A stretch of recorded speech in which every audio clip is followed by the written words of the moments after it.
All right, College Trig. Good news, bad news. Good news is this unit is awesome. Bad news is it tends to be really difficult for a lot of people. So time to buckle down and make sure that you're really focused. This needs to be a big time priority for you. This is definitely the #1 retake test of the semester. So this is a test that is most often retaken. So I'm going to do my very best to teach it as well as I can. So we'll see what we get.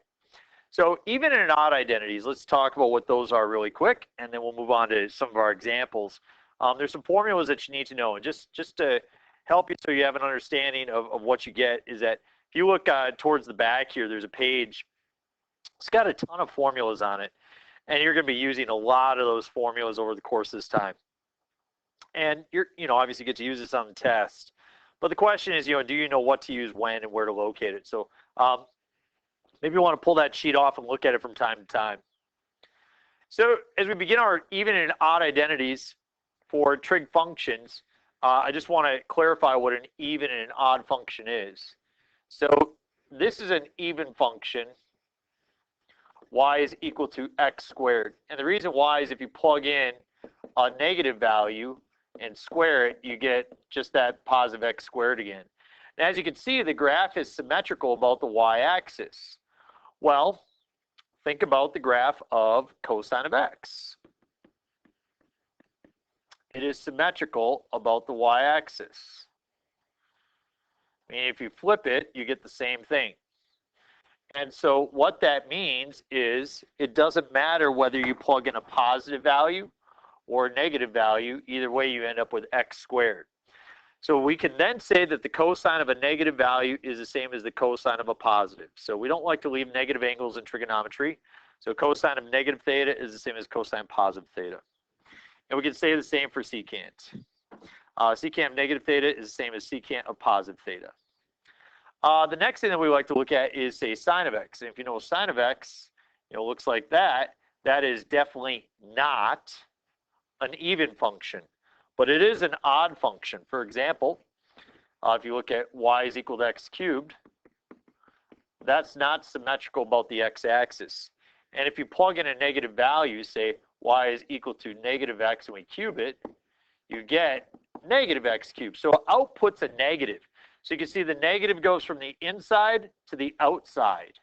And that's what's going to happen with sine. It goes from the negative to the outside, or from the inside to the outside. Same with cosecant, from the inside to the outside. And it's going to happen for tangent as well. It's going to happen for cotangent. So because the tangent graph, as you remember, actually looks very similar to a cubic. So that's what's going to happen. So not necessarily so important you understand the reason why. Just remember, if you have cosine of a negative or secant of negative, the negative just disappears. Whereas sine, cosecant, tangent, cotangent, the negative just pops out front. So we're going to simplify trigonometric expressions. And I used to do 8 examples, and now I do 40 of them because people just struggle with them. So I'm going to show you as many examples as I possibly can, and we're going to try it out. We're going to work through it. So here we go. Simplify sine times secant. Well, one method to simplifying expressions like this are to write it in terms of sine and cosine. So sine of theta and cosine of theta. So I'm going to rewrite this as sine of theta over 1. So it's already written in terms of sine, but secant is 1 over cosine.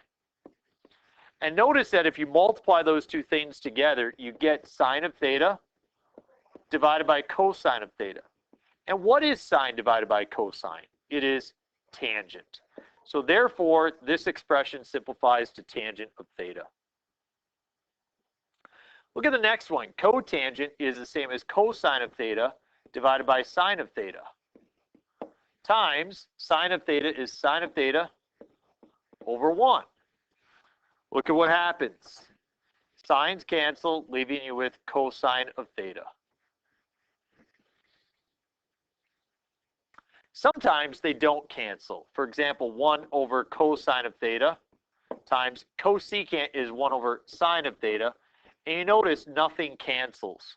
So this is as simplified as that expression gets. Cotangent times secant, that would be cosine of theta over sine of theta. Times secant is 1 over cosine. Notice what happens, the cosines cancel. What is 1 divided by sine? 1 divided by sine is cosecant. Look at the next one, tangent times cosecant. That would be sine of theta over 1. I'm sorry, sine of theta over cosine of theta. Times cosecant is 1 over sine. And if I look at that, I can see that the sines cancel, and 1 over cosine is in fact secant of theta. For the next one, I have secant of a negative angle times cosecant of a negative angle times cotangent of a negative angle. Remember, we don't like to leave any negatives. In this situation, the negative goes away. You're just left with secant of theta. For the others, the negative comes out front. And therefore, the negatives will simply cancel.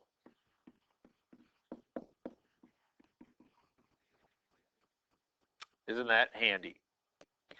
Secant is 1 over cosine. Cosecant is 1 over sine. Cotangent is cosine over sine. Notice in this situation that the cosines cancel, and you're left with 1 over sine squared. Well, what is 1 over sine? It's cosecant. So 1 over sine squared is cosecant squared. And there's your result.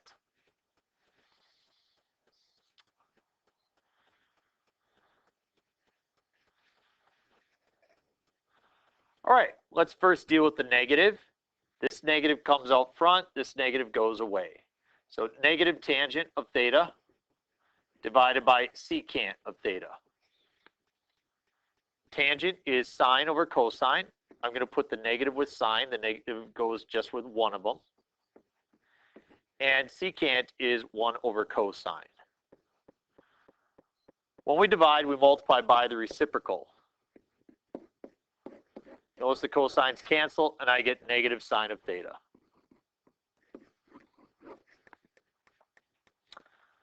For the next one, again, I divide 1 over cosine. I'm sorry, that is incorrect. 1 over sine of theta, that's what cosecant is, divided by cotangent. Cotangent is cosine divided by sine. Multiply by the reciprocal. The sines cancel, and 1 over cosine is secant of theta.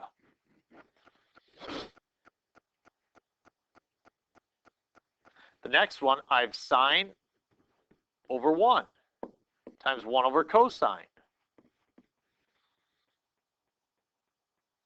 divided by sine over cosine.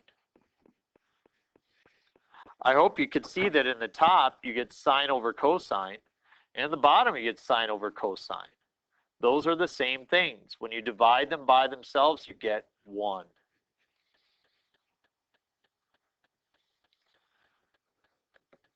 Sine of theta over cosine of theta. That's what tangent is. Divided by cosine of theta over 1 times 1 over sine of theta. We don't divide fractions, we multiply by the reciprocal. And the reciprocal would be sine of theta over cosine of theta. Notice that when you multiply those, in the top you're going to get sine squared. In the bottom you're going to get cosine squared.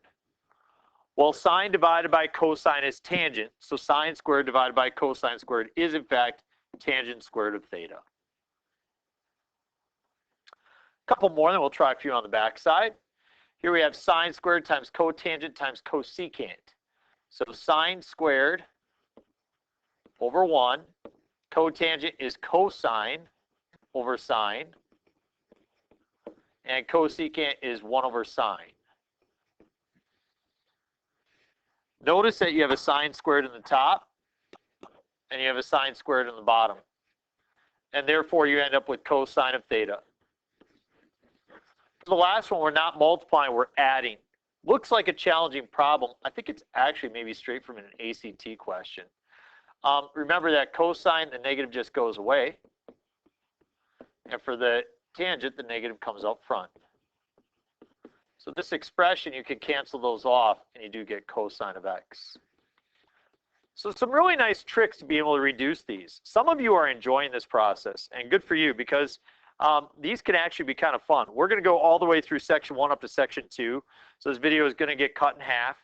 But now we move on to our second step. So first we rewrote in terms of sine and cosine, and the second thing to do is to substitute. What we want to do is we want to substitute known identities. So for example, 1 minus cosine squared is something really important. And if you flip to your, your last page, you're going to see some really important things here. Number one, if you didn't know that tangent is sine over cosine, there it is for you. If you didn't know cosecant is 1 over sine, there it is. If you didn't know secant is 1 over cosine, there it is. Cotangent is cosine over sine. I've also written down for you these. Sine squared plus cosine squared is 1. 1 plus tangent squared is secant squared, and 1 plus cotangent squared is cosecant squared. So those are 3 trigonometric formulas. You've seen them before. You saw them in your first test from this semester. But we can do certain things here. For example, we can subtract cosine squared of x from both sides. And when you do that, you get a new formula. It will be sine squared of x is equal to 1 minus cosine squared of x. So this is an important known substitution. Notice I've written them over here. Cosine squared is 1 minus sine squared, and sine squared is 1 minus cosine squared. Notice the other ones that follow for the other functions, and we will use those appropriately. I'll refer back to this page quite often, so you might want to have it ready to go. What is 1 minus cosine squared? It is sine squared. So I have sine squared times cosecant. Now let's go back to our first version, which was to write in terms of sine and cosine. So sine squared of theta over 1 times 1 over sine of theta. Notice that one of the signs will cancel. And so you end up with sine of theta as your final result. The next one, anytime you see a squared and a 1, there's a chance that something can be substituted for it. And if we look back at our sheet, I'm looking for the secant squared. Here it is. Notice if you subtracted a 1 from both sides, you get tangent squared of x is equal to secant squared of x minus 1.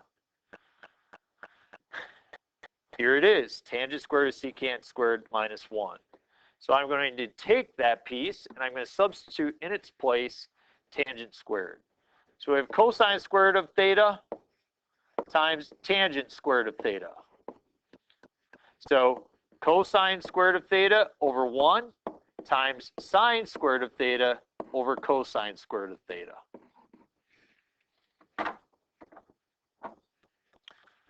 The squareds cancel, and I get sine squared.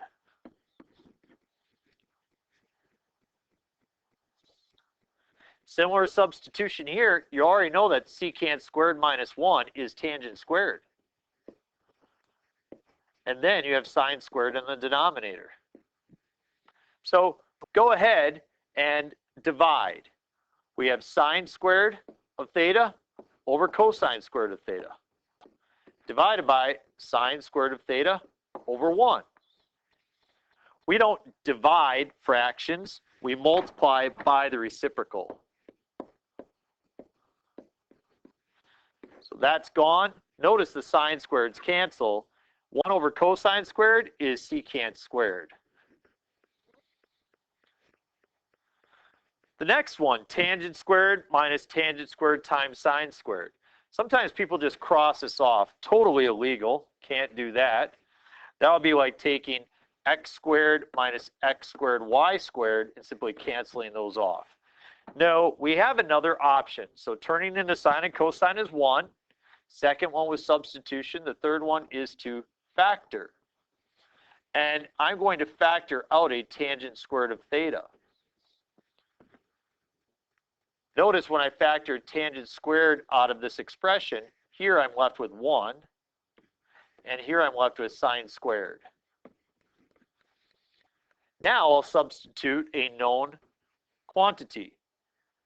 I have tangent squared of theta times cosine squared of theta. Rewrite tangent squared as sine squared of theta over cosine squared of theta times cosine squared of theta over 1. Watch what happens. The cosine squareds do cancel, leaving me with sine squared of theta. So it is just by chance that it works out the same if you were to cross those off. If you did that on a test, they give you 0 points. It's not mathematically correct to do that. What could you factor out of Q? I could factor out a sine squared. And when you do, you're left with secant squared of theta minus 1. Anytime you can get a squared and a 1, it's generally good business. What is secant squared minus 1? You already know what that is. That is tangent squared. And so you get sine squared of theta over 1 times sine squared of theta over cosine squared of theta. What cancels? Nothing. So therefore, it's just sine squared times tangent squared. That is your simplified portion. That's all you can do. Last one we do for this video, we factor out a cosine squared. When you factor it out, you get a 1 plus tangent squared. What is 1 plus tangent squared? Well, we haven't exactly seen that for a little while. We go and we see that 1 plus tangent squared, it's right here. It's equal to secant squared. So once again, we like to use that sheet. It's super helpful. 1 plus tangent squared is secant squared, so we have cosine squared of theta times secant squared of theta. Cosine squared of theta over 1 times 1 over cosine squared. Notice that they're reciprocals, and if you multiply two reciprocals, you are going to get 1. And there you have it, folks. There's a nice introduction. 17 minutes, did my best. Now, what can you do with your assignments? You could start looking at actually those first 2 worksheets and try as many of them as you can. Note that we have more difficult problems to get to. You're not going to be able to do them all. And some of these you will probably need to ask help on in class. But you could start looking at those first 2 worksheets and picking through and seeing which ones you're capable of handling. So good luck, and be ready to be confused and be ready to have some questions. We'll go over it together.